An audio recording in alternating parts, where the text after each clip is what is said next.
ஒன்றிய அரசு மும்மொழிக் கொள்கையை ஏற்றுக்கொண்டால்தான் நிதி ஒதுக்கப்படும் அப்படின்னு சொல்கிறது முதல்ல இந்திய அரசியலமைப்பு சட்டத்திற்கு எதிரானது. பாஜகவை முழு மூச்சாக எதிர்க்கின்ற டெல்லி, மேற்கு வங்கம், கேரளா, தமிழ்நாடு போன்ற மாநிலங்களை திட்டமிட்டு வஞ்சிக்க வேலையை தான் பாஜக அரசு செஞ்சுக்கிட்டு இருக்கு. இங்கே இருமொழி கொள்கை இருக்குது, ஏற்கனவே இருந்துகிட்ருக்கு. இப்போ நம்ம என்ன கேட்குறோம், இப்போ தமிழ்நாட்டிலே எடுத்துப்போமே, தமிழ்நாட்டிலே தமிழ் முதல்ல முழுக்க முழுக்க எழுத படிக்க தெரிந்தவர்கள் 100% இருக்காங்களா அப்படின்ற ஒரு கேள்வி இருக்குது இல்லையா? இங்கே தமிழே முழுக்க முழுக்க எல்லோரும் எழுத படிக்க முடிச்சிட்டாங்களா? அதுக்கப்புறம் இரண்டாவதாக இருக்கக்கூடிய அலுவல் மொழி அந்த ஆங்கிலத்தை முழுவதுமாக படித்து முடிச்சிட்டாங்களா? அப்படி இருக்கும் பொழுது இதுவே இன்னும் முழுமை பெறாத ஒரு சூழலில் நீங்கள் எதுக்கு மூணாவதாக இந்தியை கொண்டு வந்து திணிக்கிறீங்க? என்ன அவசியம் இருக்குது? ஒன்றுமே கிடையாது. அப்படி நான் போகணும்னு முடிவு எடுத்துட்டால் நான் ஆங்கிலம் படிச்சுக்கிற போகிறேன், ஜெர்மன் படிச்சுக்கிற போகிறேன், ஃப்ரெஞ்சு படிச்சுக்கிற போகிறேன். உலகம் முழுவதும் நான் எங்கே போய் நான் என்னுடைய வாழ்க்கை தரத்தை உயர்த்தணும்னு நினைக்கிறேன்னா அங்கே போய் படிச்சுக்கிறேன். ஹிந்தி எதுக்கு எனக்கு? ஹிந்தி என்பது ரொம்ப சாதாரணமான ஒரு விஷயம். அது ஒரு வாரம் 10 நாளில் போகிற போக்கில் வந்துடும்.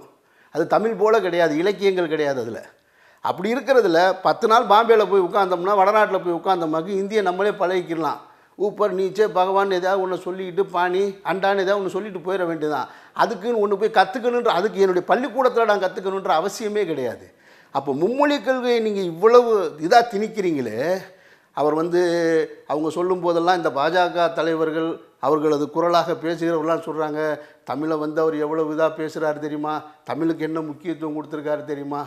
இன்றைக்கு வரைக்கும் எழுத படிக்காமல் கையில் இருக்கிற பேப்பர் இல்லாமல் பாரத பிரதமரோ ஐயா அமித்ஷா அவர்களோ தமிழில் 4 வரி சேர்த்தாப்பில் பேசிட்டாங்களா? அப்போ இது திட்டமிட்டு இது மொழின்ற ஒரு விஷயத்தை வைத்துக்கொண்டு இங்கே நடக்கக்கூடிய இந்த ஆட்சியின் மீது தொடுக்கக்கூடிய போராகத்தான் நான் பார்க்குறேன் நான். அதனால் தமிழ்நாட்டு முதல்வர் எடுத்திருக்கிற விஷயம் இல்லை. எதிர்க்கட்சி தலைவராக இருக்கக்கூடிய ஐயா எடப்பாடி கூட உள்ளத்திற்கான மொழி அவர் ரொம்ப தெளிவாக இன்றைக்கி அவரும் சொல்லியிருக்காரு. அவர் தமிழ், ஆங்கிலம் 2 மொழி போதும், 3வது மொழி தேவையில்லைன்றார். இது எல்லாமே ஒரு ஏமாத்து வேலை. மொழி என்பது எனக்கு வேணும்னா நான் அதை எடுத்துக்கிற போகிறேன். என் தாய்மொழியை விட எனக்கு இன்னொரு மொழி அவசியமற்றதுன்னு நான் நினைக்கிறேன். அப்படி இருக்கும் பொழுது 3வது மொழி என்பது அது நான் விரும்பிய மொழி. 3 மொழி தான் படிக்கணுமா? 4 மொழி படிச்சுக்கிறேன், 5 மொழி படிச்சுக்கிறேன். அது நான் எப்போ வேணுமோ அதை நான் எடுத்துக்கிறேன். அதை நீங்கள் கொண்டு வந்து திணிக்காதீங்க. இது கிட்டத்தட்ட ஒரு 100 ஆண்டு கால போராகத்தான் நான் பார்க்குறேன் நான். 37 அப்போ நீங்கள் கொண்டு வந்ததோட நோக்கம் என்ன?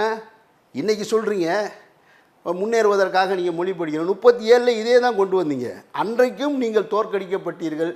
இன்றும் நீங்கள் இந்தி திணிப்பின் மூலம் இந்த மக்களால் நிராகரிக்கப்படுவீர்கள் என்பது மறுக்க முடியாத உண்மை. உடனுக்குடன் செய்திகளை தெரிந்து கொள்ள சன் நியூஸ் பெல் ஐகானை கிளிக் பண்ணுங்க.